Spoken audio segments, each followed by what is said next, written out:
शुभ वंदन बच्चों। आज हम पढ़ेंगे कक्षा 9 में क्षितिज गद्य खंड का पाठ 1 दो बैलों की कथा, जिसके लेखक हैं प्रेमचंद्र जी। तो सबसे पहले प्रेमचंद जी के बारे में कुछ जानकारी प्राप्त कर लेते हैं। देखिए, ये हैं प्रेमचंद्र जी, उपन्यास सम्राट जिसे कहते हैं। प्रेमचंद का जन्म सन 1880 में बनारस के लम्ही गांव में हुआ था। उनका मूल नाम धनपत राय था। प्रेमचंद का बचपन अभावों में बीता था। अभावों मतलब बहुत कमियां थी और शिक्षा बीए तक ही हो पाई। उन्होंने शिक्षा विभाग में नौकरी की, परंतु असहयोग आंदोलन में सक्रिय भाग लेने के कारण सरकारी नौकरी से त्याग पत्र दे दिया। ऐसा असहयोग आंदोलन मतलब देश को आजाद कराने के लिए असहयोग आंदोलन चला था, उसमें उन्होंने भाग लिया था, इसलिए उन्हें अपनी सरकारी नौकरी छोड़ दी और लेखन कार्य के प्रति पूरी तरह समर्पित रहे। सन 1936 में 1936 में इस महान कथाकार का देहांत हो गया। ठीक, तो ये थी एक छोटी सी जानकारी। अब देखिए इस पाठ में क्या दिया गया है। ये दो बैलों की कथा के माध्यम से प्रेमचंद ने कृषक समाज और पशुओं के भावात्मक संबंध का वर्णन किया है। इस कहानी में उन्होंने यह भी बताया है कि स्वतंत्रता सहज ही नहीं मिलती, उसके लिए बार बार संघर्ष करना पड़ता है। इस प्रकार परोक्ष रूप से यह कहानी आजादी के आंदोलन की भावना से जुड़ी हुई है। तो पढ़िए, चलिए आज पढ़ते हैं दो बैलों की कथा। देखिए, दो बैल हैं इसमें जिनका नाम है हीरा और मोती। उनको माध्यम बना करके प्रेमचंद जी ने ये संदेश देना चाहा है कि आजादी आराम से नहीं मिलती है, हमें अपने हक के लिए लड़ना पड़ता है। तो चलिए पढ़ते हैं। जानवरों में गधा सबसे ज्यादा बुद्धिहीन समझा जाता है। बुद्धिहीन मतलब जिसमें कम बुद्धि होती है। हम जब किसी आदमी को परले दर्जे का बेवकूफ कहना चाहते हैं तो उसे गधा कहते हैं। गधा सचमुच बेवकूफ है या उसके सीधेपन, उसकी निरापद सहिष्णुता ने उसे ये पदवी दे रखी है। देखिए, निरापद सहिष्णुता कहते हैं। निरापद मतलब बहुत ही सहज और सहिष्णुता मतलब सहनशीलता। ठीक है, इसका निश्चय नहीं किया जा सकता। गाय सींग मारती है। ब्याई हुई गाय तो अनायास ही सींगनी का रूप धारण कर लेती है। कुत्ता भी बहुत गरीब जानवर है, लेकिन कभी कभी उसे भी क्रोध आ ही जाता है। किंतु गधे को कभी क्रोध करते नहीं सुना और ना ही देखा। जितना चाहे गरीब को मारो, जैसी चाहे खराब सड़ी हुई घास सामने डाल दो, उसके चेहरे पर कभी भी असंतोष की छाया भी दिखाई नहीं देगी। असंतोष मतलब उसे गुस्सा आता ही नहीं कि भाई कैसा भी खिला दो खा लेगा बेचारा, है ना। बैसाख में चाहे एक आध बार कुलेल कर लेता हो, कुलेल मतलब खेल, पर हमने तो उसे कभी खुश होते नहीं देखा। उसके चेहरे पर एक विषाद स्थायी रूप से छाया रहता है। सुख दुख, विषाद किसे कहते हैं, एक सा बना रहता है। चाहे सुख हो दुख हो लाभ हो हानि हो, कुछ नहीं, बस एक सा, जैसे ऋषि मुनि होते हैं ऐसे। सुख दुख लाभ हानि किसी भी दशा में उसे बदलते नहीं देखा। ऋषि मुनियों के जितने गुण हैं वह सभी उसमें पराकाष्ठा को पहुंच गए हैं। पर आदमी उसे बेवकूफ कहता है। कहते नहीं, सुना होगा आपने, जब बच्चा सुनता नहीं है तो टीचर भी कह देते हैं कई बार, गधा है, बिल्कुल गधा। मतलब गधे की तुलना मूर्ख से की गई है, बेवकूफ। लेकिन यहाँ पर क्या कहा गया उसे कि ऋषि मुनियों के जितने गुण हैं वह सभी उसमें पराकाष्ठा को पहुंच गए हैं। मतलब ऋषि मुनियों वाले सारे गुण गधी में दिखाई देते हैं, लेखक यहाँ ये कह रहा है। पर आदमी उसे बेवकूफ कहता है। सद्गुणों का इतना अनादर कहीं नहीं देखा। कदाचित सीधापन संसार के लिए उपयुक्त नहीं है। देखिए, भारतवासियों भारतवासियों की अफ्रीका में क्या दुर्दशा रही है। क्यों अमेरिका में उन्हें घुसने नहीं दिया जाता।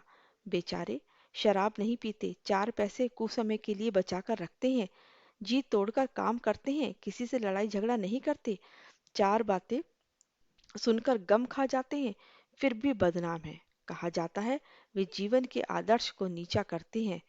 अगर वे ईंट का जवाब पत्थर से देना सीख जाते तो शायद सभ्य कहलाने लगते। जापान की मिसाल सामने है। एक ही विजय ने उसे संसार की सभ्य जातियों में गणनीय बना दिया है। ठीक है। तो ये किसके लिए कहा गया है? हमारे उन भारतीयों के लिए कहा गया है जो चुपचाप सब कुछ सह लेते हैं और इसलिए दूसरे देश के लोग उन पर अत्याचार करते हैं। लेकिन गधे का एक छोटा भाई और भी है। कौन है वो? जो उससे कम ही गधा है, और वह है बैल। समझ गए? जिस अर्थ में हम गधे का प्रयोग करते हैं, उस कुछ उसी से मिलते जुलते अर्थ में बछिया के ताऊ, यानी कौन? बैल, का भी प्रयोग करते हैं। कुछ लोग बैल को शायद बेवकूफों में सर्वश्रेष्ठ कहेंगे, मगर हमारा विचार ऐसा नहीं है। बैल कभी कभी मारता भी है, कभी कभी अड़ियल बैल भी देखने में आता है, और भी कई रीतियों से अपना असंतोष प्रकट कर देता है। अतएव उसका स्थान गधे से नीचा ही है। ठीक है। बैल भी कभी कभी भाई हो जाता है, आक्रामक हो जाता है, गुस्सा दिखा देता है, लेकिन बेचारा गधा कुछ नहीं करता। अब देखिए असली कहानी शुरू होती है यहाँ से। कहानी क्या है? झूरी काकी, सॉरी झूरी काची, ये नाम है एक, के दोनों बैलों के नाम थे हीरा और मोती। यानी कि एक व्यक्ति है जिसका नाम है जूरी काछी, और उसके दो बैल हैं जिनका नाम है हीरा और मोती। दोनों पछाई जाति के थे। पछाई जाति एक बैलों की जातियां होती हैं अलग अलग तरह की, ऐसी उसमें पछाई जाति के थे ये। और कैसे थे? देखने में सुंदर, काम में चौकस, डील में ऊंचे। बहुत दिनों साथ रहते रहते दोनों में भाईचारा सा हो गया था। दोनों आमने सामने या आसपास बैठे हुए एक दूसरे से मूक भाषा में विचार विनिमय करते थे। मूक भाषा क्या होती है? जिसमें बोलते नहीं है, आंखों ही आंखों में, इशारों इशारों में समझ जाते हैं। ठीक है। तो इस तरह से विचार विनिमय मतलब आपस में बात करना, अपने विचार एक दूसरे तक पहुंचाना, विनिमय करना। एक दूसरे के मन की बात कैसे समझ जाता था, हम नहीं कह सकते। अवश्य ही उनमें कोई ऐसी गुप्त शक्ति थी जिससे जीवों में श्रेष्ठता का दावा करने वाला मनुष्य वंचित है। दोनों एक दूसरे को चाटकर और सूंघकर अपना प्रेम प्रकट करते। कभी कभी दोनों सींग भी मिला लिया करते थे। विग्रह के नाते से नहीं, विग्रह मतलब लड़ाई के नाते से नहीं, केवल विनोद के भाव से। विनोद मतलब अच्छा लगना, प्रेम के भाव से। आत्मीयता के आत्मीयता तक सॉरी आत्मीयता के भाव से। आत्मीयता मतलब एक दूसरे से लगाव। दोस्तों में घनिष्ठता होते ही धौल धप्पा होने लगती है। धौल धप्पा मतलब जैसे ही दो अच्छे दोस्त मिल जाते हैं तो दोनों में प्रेम हो जाता है। दोनों एक दूसरे के लिए हर काम करने के लिए तैयार हो जाते हैं। धौल धप्पा मतलब एक खेल का नाम है, धौल धप्पा। इसके बिना दोस्ती कुछ फुसफुसी, कुछ हल्की सी रहती है, जिस पर ज्यादा विश्वास नहीं किया जा सकता। जिस वक्त ये दोनों बैल हल या गाड़ी में जोत दिए जाते और गर्दन हिला हिलाकर चलते, उस वक्त हर एक की यही चेष्टा होती थी कि ज्यादा से ज्यादा बोझ मेरी ही गर्दन पर रहे। देखिए कैसी दोस्ती थी इनमें, कि जब ये हल में जोत दिए जाते थे तो दोनों बैल चाहते थे कि मेरे ऊपर ज्यादा भार रहे और मेरे दोस्त के ऊपर कम भार रहे। और क्या था, दिन भर के बाद दोपहर या संध्या को दोनों खुलते तो एक दूसरे को चाट चूट कर अपनी थकान मिटा लिया करते। नांद में खली भूसा अ, नांद में खली भूसा पड़ जाने के बाद दोनों साथ उठते, साथ नांद में मुंह डालते और साथ ही बैठते थे। एक मुंह हटा लेता तो दूसरा भी हटा लेता था। देखा आपने कितनी दोस्ती थी इनमें, कितना एक दूसरे के लिए करते थे कि एक ही साथ तो मुंह नांद में मुंह डालते और एक ही साथ हटा लेते थे। ठीक है। एक साथ बैठते थे, एक साथ खाते थे, एक दूसरे को चाट कर अपनी थकान मिटाते थे। और क्या बात थी? संयोग की बात, झूरी ने एक बार गोई को ससुराल भेज दिया। क्या हुआ कि एक बार ऐसा हुआ कि झूरी ने एक बार गोई को ससुराल भेज दिया। बैलों को क्या मालूम वे क्यों भेजे जा रहे हैं। समझे मालिक ने हमें बेच दिया। अपना यूं बेचा जाना उन्हें अच्छा नहीं लगा। यह बुरा कौन जाने, पर झूरी के साले गया को घर तक गोई ले जाने में दांतों पसीना आ गया। हुआ क्या कि एक बार झूरी काछी ने अपने बैलों को अपने साले को दे दिया। अब साला जब उन्हें लेकर चला, बैल तो ये सोच रहे थे शायद हमें हमारे मालिक ने बेच दिया, तो इसलिए वो साले के साथ जाने के लिए तैयार ही नहीं थे। झूरी के साले का क्या नाम था? गया। ठीक है। पीछे से हाँकता तो दोनों दाएं बाएं भागते, पगहिया पकड़कर आगे से खींचता तो दोनों पीछे की ओर जोर लगाते। पगहिया क्या होता है? जो उनके गले में रस्सी पकड़ी पड़ी होती है ना, उसको बोलते हैं, जिसको पकड़ के ले जाते हैं बैलों को। तो फिर क्या होता? मारता तो दोनों सींग नीचे करके हुंकारते। अगर ईश्वर ने उन्हें वाणी दी होती, वाणी मतलब भाषा, बोली, तो झूरी से पूछते, तुम हम गरीबों को क्यों निकाल रहे हो? हमने तो तुम्हारी सेवा करने में कोई कसर नहीं उठा रखी। अगर इतनी मेहनत से काम न चलता तो और काम ले लेते। हमें तो तुम्हारी चाकरी में मर जाना कबूल था। हमने कभी दाने चारे की शिकायत नहीं की। तुमने जो कुछ खिलाया वह सिर झुकाकर खा लिया। फिर तुमने हमें इस जालिम के हाथों क्यों बेच दिया? ये कौन सोच रहा है? ये वो दोनों बैल सोच रहे हैं अपने मन में। दोनों ने अपनी मूक भाषा में सलाह की, एक दूसरे को कनखियों से देखा और लेट गए। जब गांव में सोता पड़ गया, सोता मतलब जब सब सो गए, तो दोनों ने जोर मारकर पगहे तुड़ा डाले। पगहे मतलब जिनसे वो बंधे हुए थे, खुट्टे जिसको बोलते हैं, और घर की तरफ चले। पगहे बहुत मजबूत थे, अनुमान ने हो सकता था कि कोई बैल उन्हें तोड़ सकेगा, पर इन दोनों में इस समय दूनी शक्ति आ गई थी। एक एक झटके में रस्सियां टूट गईं। दोनों में इतनी शक्ति आ गई कि फटाफट तोड़ा और भाग लिए अपने घर की तरफ। झूरी प्रातःकाल सोकर उठा तो देखा कि दोनों बैल चरनी पर खड़े हैं। चरनी क्या होती है? जहाँ पर जिसमें गाय भैंस चारा खाते हैं। ठीक है, उन्हें चरनी बोलते हैं, चर। ठीक है। दोनों की गर्दनों में आधा आधा गराव लटक रहा था। गराव मतलब खूंटे लटक रहे थे। घुटने तक पांव कीचड़ से भरे हैं और दोनों की आंखों में विद्रोह में स्नेह झलक रहा है, मतलब गुस्सा भी झलक रहा है और प्यार भी आ रहा है उन्हें झूरी के ऊपर। अब झूरी बैलों को देखकर स्नेह से गदगद हो गया। प्यार आ गया उसके मन में कि मेरे बैल वापस आए। दौड़कर उन्हें गले से लगा लिया। प्रेमालिंगन और चुंबन का वह दृश्य बड़ा ही मनोहर था। बार बार अपने बैलों को चूम रहा है, प्यार कर रहा है, उन्हें गले लगा रहा है, तो वो दृश्य बड़ा मनोहर था कि बड़ा प्यार कर रहा है झूरी अपने बैलों से। घर और गांव के लड़के जमा हो गए और तालियां बजा बजा कर उनका स्वागत करने लगे। गांव के इतिहास में यह घटना अभूतपूर्व न होने पर भी महत्वपूर्ण थी। बाल सभा ने निश्चय किया, दोनों पशु वीरों को अभिनंदन पत्र देना चाहिए।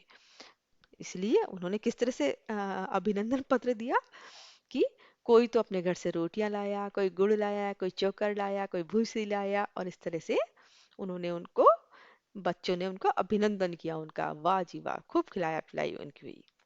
एक बालक ने कहा, ऐसे बैल किसी के पास ना होंगे। दूसरे ने समर्थन किया, इतनी दूर से दोनों अकेले चले आए। तीसरा बोला, बैल नहीं है, वे उस जन्म के आदमी है, आदमी। इसका प्रतिवाद करने का किसी को साहस ना हुआ। ठीक, प्रतिवाद मतलब किसी ने इसका, इस बात का खंडन नहीं करा। झूरी की स्त्री ने बैलों को द्वार पर देखा तो जल उठी, बोली, कैसे नमक हराम बैल हैं कि एक दिन वहां काम न किया भाग खड़े हुए। अब क्यों कह रही है झूरी की स्त्री?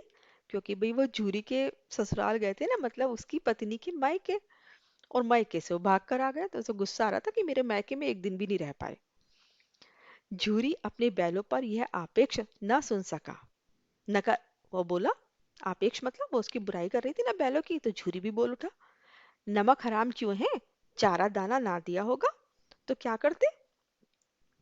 स्त्री ने रौब के साथ कहा, बस तुम ही तो बैलों को खिलाना जानते हो, और तो सभी पानी पिला पिला कर रखते हैं।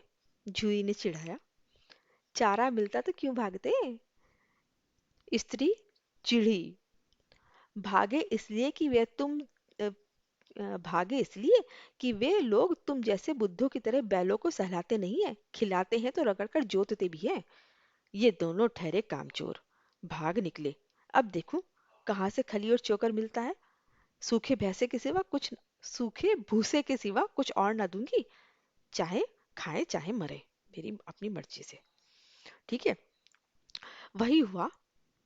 मजूर को कड़ी ताकीद दे दी गई और बैलों को खाली भूसा डाला गया। ठीक है, अब जब जो मजदूर था, जो भी उनके घर में नौकर था, तो उसको कहा गया कि भाई इनके सामने आज सूखा भूसा ही डालना, कुछ मत खिलाना इन्हें। बैलों ने नांद में मुंह डाला तो फीका फीका, ना कोई चिकनाहट ना कोई रस, क्या खाएं। आशा भरी आंखों से द्वार की ओर ताकने लगे। झूरी ने मजूर से कहा, मजूर मतलब जो नौकर था घर का, थोड़ी सी खली क्यों नहीं डाल देता वह। तो नौकर बोला, मालकिन मुझे मार ही डालेंगी। तो झूरी कहता, अरे चुरा कर डाला ना दादा, पीछे से तुम भी उन्हीं की सी कहोगे। मतलब नौकर कह रहा, मैं नहीं पड़ता झंझट में। बोले फिर तुम उन्हीं की तरफ हो जाओगे, इसलिए मैं कुछ नहीं कह रहा। दूसरे दिन झूरी का सारा साला फिर आया और बैलों को ले चला। अब की उसने दोनों को गाड़ी में जोता। ठीक है। दो चार बार मोती ने गाड़ी को सड़क की खाई में गिराना चाहा, पर हीरा ने संभाल लिया। वह ज्यादा सहनशील था। संध्या समय घर पहुंचकर उसने दोनों को मोटी रस्सियों में से बांधा और कल की शरारत का मजा चखाया। फिर वही सूखा भूसा डाल दिया गया। अपने दोनों बैलों को खली चूनी सब डाल दिया। अब बेचारे उन दोनों को सूखा भूसा डाल दिया इसने। अब क्या हुआ, दोनों बैलों का ऐसा अपमान कभी नहीं हुआ था। झूरी उन्हें फूल की छड़ी से भी नहीं छूता था। उसकी टिटकार पर दोनों उड़ने लगते थे। यहाँ मार पड़ी, आहत सम्मान की व्यथा तो थी ही, उस पर मिला सूखा भूसा। क्या था कि टिटकार मतलब जो, जैसे वो टिक टिक टिक टिक करता था ना, ऐसी मतलब मारने की तो नौबत आती ही नहीं थी झूरी को कभी उन्हें। वो तो उसकी टिटकार पर ही चलने लगते थे, उसका इशारा समझकर ही जैसे वो चाहता वैसे ही चलने लगते थे। लेकिन यहाँ क्या था, यहाँ तो मार पड़ रही थी उनपे। और क्या था, सूखा भूसा मिल रहा था उन्हें खाने के लिए। अब क्या हुआ, नांद की तरफ आंखें ना उठाई। दूसरे दिन गया ने बैलों को हल में जोता। हल में जोता मतलब हल में जोत करके उनसे काम ले रहा था। पर इन दोनों ने जैसे पाँव ना उठाने की कसम खा ली थी। वह मारते मारते थक गया, पर दोनों ने पाँव न उठाया। एक बार जब उस निर्दयी ने हीरा की नाक पर खूब डंडे जमाए, तो मोती का गुस्सा काबू से बाहर हो गया। हल लेकर भागा। हल रस्सी जुआ जोत सब टूट टाट कर बराबर हो गया। गले में बड़ी बड़ी रस्सियां ना होती तो दोनों पकड़ाई में ना आते। हीरा ने मूक भाषा में कहा, भागना व्यर्थ है। मोती ने उत्तर दिया, तुम्हारी तो इसने जान ही ले ली थी। हीरा बोला, अब की बड़ी मार पड़ेगी। तो वो कहता है, पढ़ पढ़ने दो, पढ़ने दो। बैल का जन्म लिया है तो मार से कहाँ तक बचेंगे। गया दो आदमियों के साथ दौड़ा आ रहा है। दोनों के हाथों में लाठियां हैं। मोती बोला, कहो तो दिखा दूं कुछ मजा मैं भी, लाठी लेकर आ रहा है। हीरा ने समझाया, नहीं भाई, खड़े हो जाओ। हीरा समझदार था, बोला कि अरे नहीं भाई, गुस्सा मत करो, चुपचाप खड़े हो जाओ। मुझे मारेगा तो मैं भी एक दो को गिरा दूंगा। हीरा को गुस्सा आ रहा है, बोले जरा मार के देख, मैं भी गिरा दूंगा एक दो को। हीरा हीरा बोलता, नहीं, हमारी जाति का यह धर्म नहीं है। देखिए कितनी अच्छी बात कह रहा है वो। मोती दिल में ऐंठ कर रह गया। गया आ पहुंचा और दोनों को पकड़कर ले चला। कुशल हुई कि उसने इस वक्त मारपीट ना की, नहीं तो मोती भी पलट पड़ता। उसके तेवर देखकर गया और उसके सहायक समझ गए कि इस वक्त टाल जाना ही मसहलत है। उसने सोचा कि भाई दोनों बैल बड़े गुस्से में हैं, अगर इन्हें पीटेंगे तो उल्टा ये हमें मार डालेंगे। तो वो चुपचाप उन्हें ऐसे ही ले गए। आज दोनों के सामने फिर वही सूखा भूसा लाया गया। दोनों चुपचाप खड़े रहे। घर के लोग भोजन करने लगे। उस वक्त छोटी सी लड़की दो रोटियां लिए निकली और दोनों के मुंह में देकर चली गई। उस एक रोटी से इतनी भूख तो क्या शांत होती, पर दोनों के हृदय को मानो भोजन मिल गया। वो इतने प्यार से उन्हें खिलाकर गई थी कि उनके पेट की भूख तो शांत नहीं हुई, लेकिन ऐसा लगा जैसे किसी ने बड़े प्यार से खिलाया है, तो उनके हृदय को भोजन मिल गया। अच्छा लगा उन्हें बहुत। यहाँ भी किसी सज्जन का वास है। लड़की भैरव की थी। किसकी थी वो, भैरव की। उसकी माँ मर चुकी थी। सौतेली माँ उसे मारती थी, इसलिए इन बैलों से उसे एक प्रकार की आत्मीयता हो गई थी। क्या था, देखिए छोटी सी बच्ची है ना, इसकी माँ मर गई थी। और जब वो बैलों को पिटता हुआ देखती थी और उन्हें रूखा सूखा खाते हुए देखती थी, तो उसे लगता था कि ये बैल भी मेरी ही तरह हैं। तो इसलिए उसे उन बैलों से बहुत ही लगाव हो गया था, इस बच्ची को इन बैलों से लगाव हो गया था, इसलिए वो इन्हें एक एक रोटी खिला जाती थी प्यार से। अब क्या हुआ, दोनों दिन भर जोते जाते, डंडे खाते, अड़ते, शाम को थान पर बांध दिए जाते और रात को वही बालिका उन्हें दो दो रोटी खिला जाती। प्रेम के इस प्रसाद की प्रेम के इस प्रसाद की यह बरकत थी कि दो दो गाल भूसा सूखा भूसा खाकर भी दोनों दुर्बल न होते थे, मगर दोनों की आंखों में रोम रोम में विद्रोह भरा हुआ था। विद्रोह मतलब गुस्सा, कि एक बार जरा खोल दें फिर बताएं हम इन्हें। एक दिन मोती ने मूक भाषा में कहा, अब तो नहीं सहा जाता हीरा। तो हीरा बोलता है, क्या करना चाहते हो? एक आध को सींग पर उठाकर फेंक दूंगा। लेकिन जानते हो, वह प्यारी लड़की जो हमें रोटियां खिलाती है, उसी उसी की लड़की है जो इस घर का मालिक है।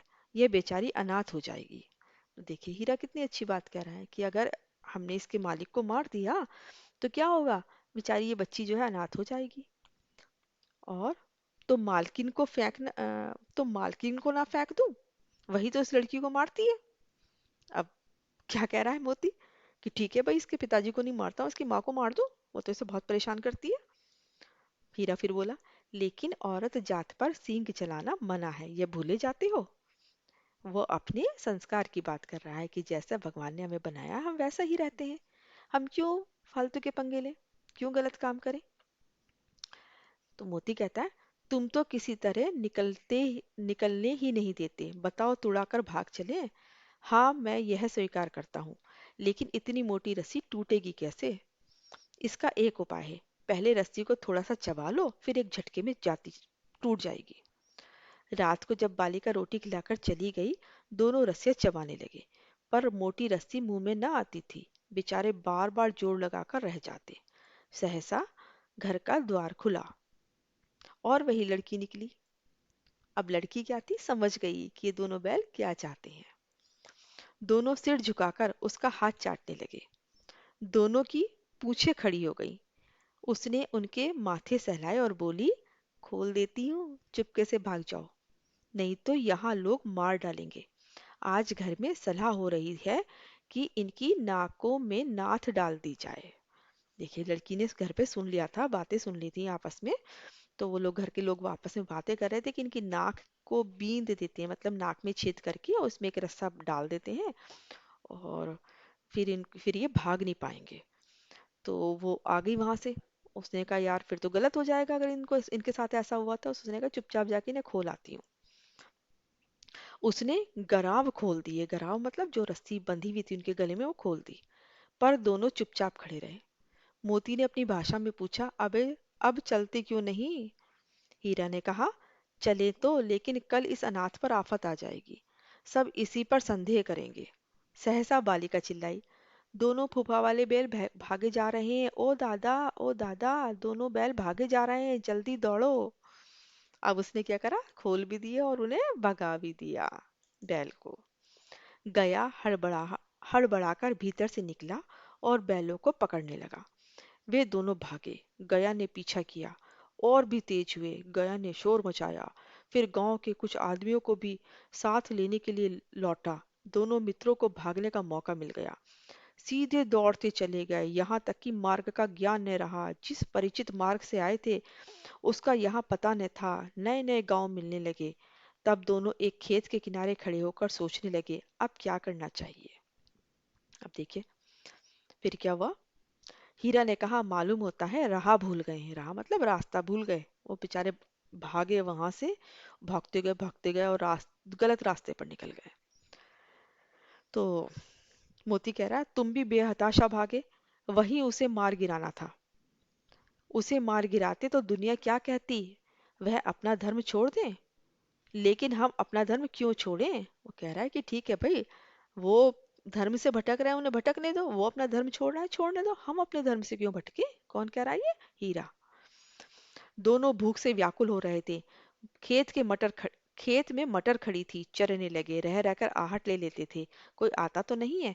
जब पेट भर गया, दोनों ने आजादी का अनुभव किया तो मस्त होकर उछलने कूदने लगे। पहले दोनों ने डकार ली, फिर सींग मिलाई और फिर एक दूसरे को ठेलने लगे। मोती ने हीरा को कई कदम पीछे हटा दिया, यहाँ तक कि वह खाई में जा गिरा। तब उसे भी क्रोध आया, संभल कर उठा और फिर मोती से मिल गया। मोती ने देखा खेल में झगड़ा हुआ जाता है तो वह किनारे हट गया। फिर क्या हुआ? अरे, ये क्या?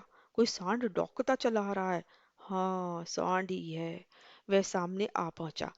दोनों मित्र बगले झांक रहे थे। सांड पूरा हाथी था, मतलब बहुत बड़ा सांड था। उससे भिड़ना जान से हाथ धोना है। लेकिन ना भिड़ने पर भी तो जान बचती नजर नहीं आ रही थी। इन्हीं की तरफ आ रहा इनकी तरफ आ भी रहा है। कितना भयंकर सूरत है।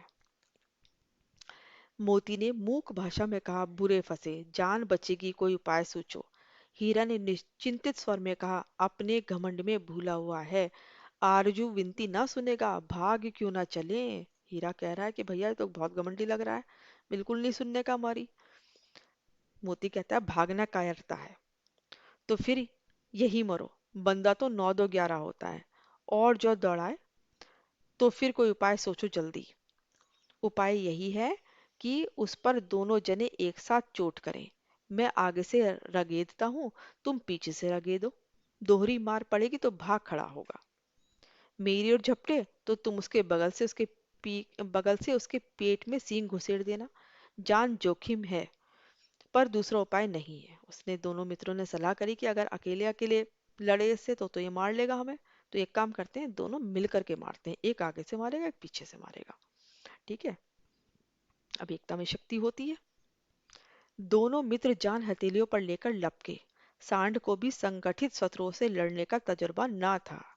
वह तो एक शत्रु से मल्ल युद्ध करने का आदी था। मल्ल युद्ध किसे कहते हैं? कुश्ती। वो तो एक एक से लड़ता था अधिकतर।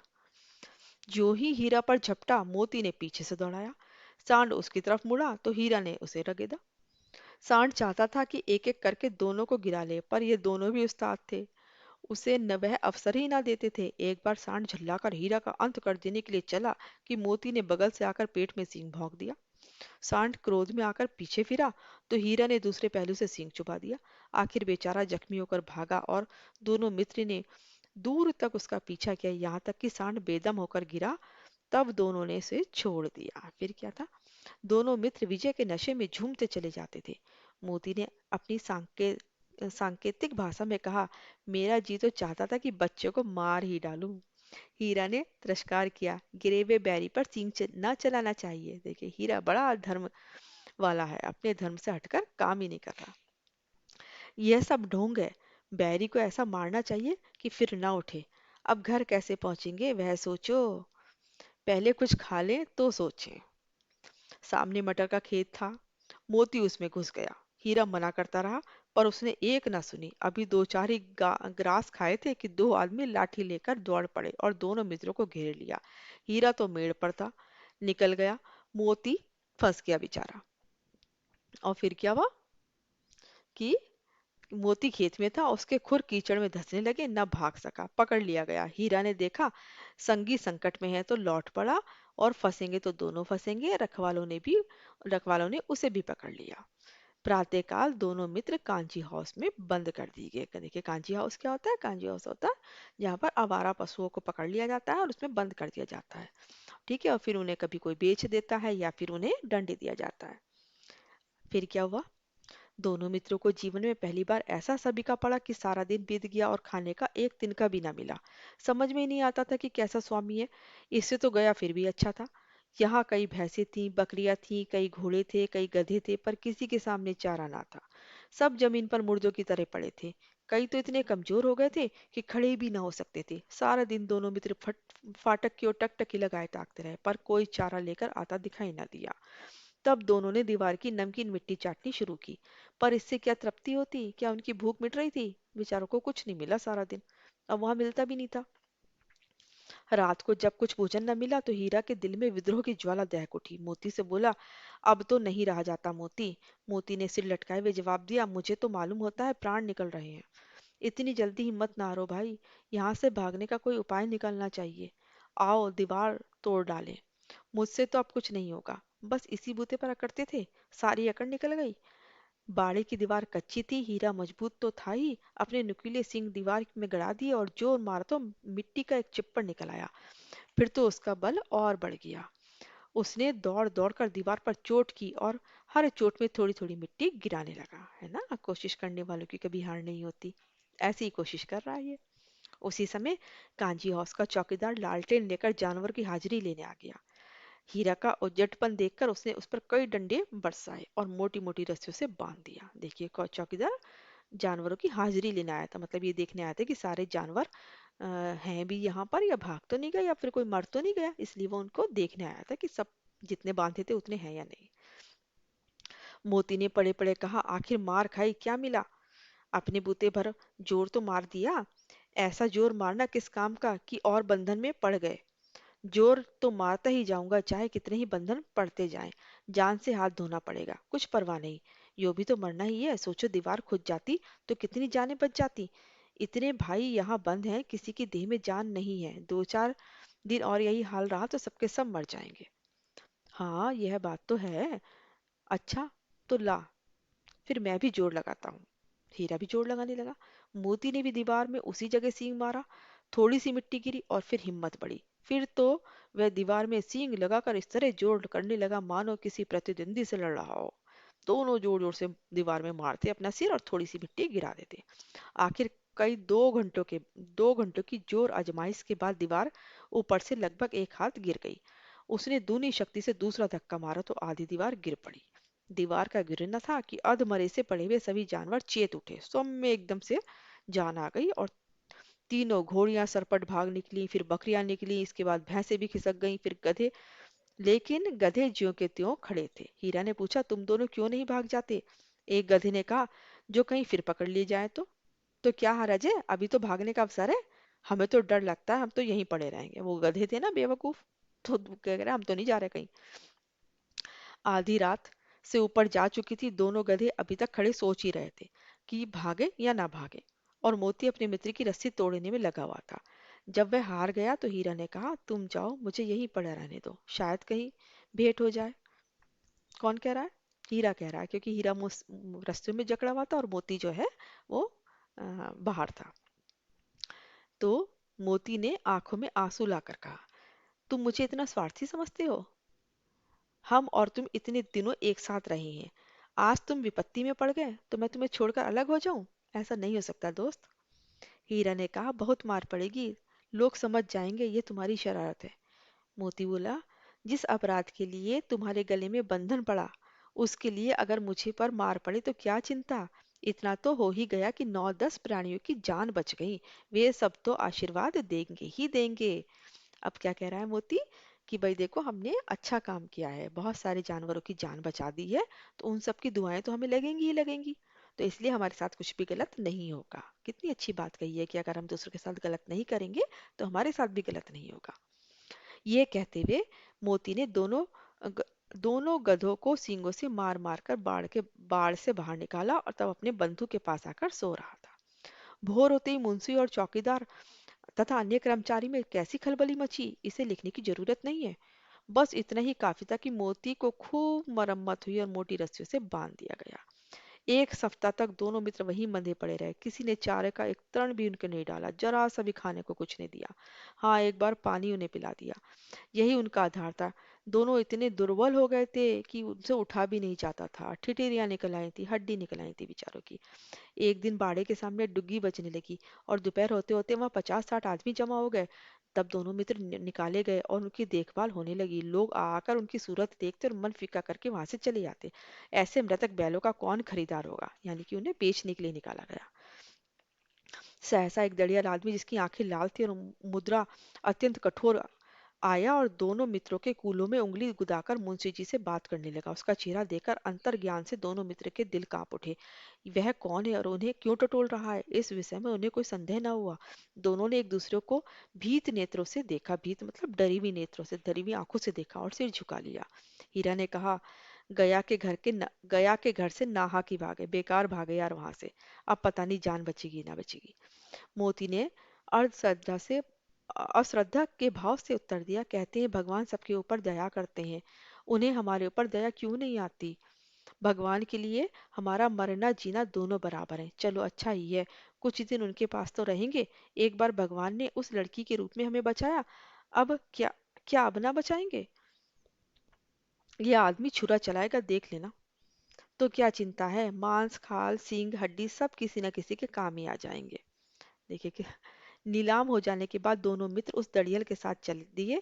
दोनों की बोटी बोटी कांप रही थी, बेचारे पांव तक न उठा सकते थे, पर भय के मारे गिरते पड़ते भागे जाते थे, क्योंकि वह जरा भी चाल धीमी हो जाने पर जोर से डंडा जमा देता था। राह में गाय बैलों का एक रेवड़ हरे हरे हार में चरता हुआ नजर आया। सभी जानवर प्रसन्न थे, चिकने चपल, कोई उछलता था, कोई आनंद से बैठा हुआ था। कितना सुखी जीवन था इनका, पर कितने स्वार्थी थे सब। किसी को चिंता ही नहीं कि उनके दो भाई बांध के लिए जा रहे हैं। सहसा दोनों को ऐसा मालूम हुआ कि यह परिचित रहा है। उन्हें लगा कि यार कुछ जानी पहचानी सा रास्ता लग रहा है। इसी रास्ते से गया उन्हें ले गया था। वही खेत, वही बाग, वही गांव मिलने लगे। प्रति क्षण उनकी चाल तेज होने लगी। अब जब उन्हें रास्ता जाना पहचाना नजर आने लगा, तो अपने आप उनमें जान आने लगी और चाल तेज होने लगी। सारी थकान, सारी दुर्बलता कहाँ गायब हो गई। ओह आहा, यह लो अपना ही हार आ गया। इसी कुएं पर हम पुर चलाने आया करते थे, यही कुआं है। मोती ने कहा, हमारा घर नगीच आ गया। उसने कहा हमारा घर पास में ही है। हीरा बोला, भगवान की दया है, मैं तो अब घर भागता हूँ। ये जाने देगा? हीरा कह रहा है, अब ये जाने देगा? बोला, इसे तो मैं मार गिराऊंगा अब। नहीं नहीं, दौड़कर थान पर चलो, वहां से हम आगे ना जाएंगे।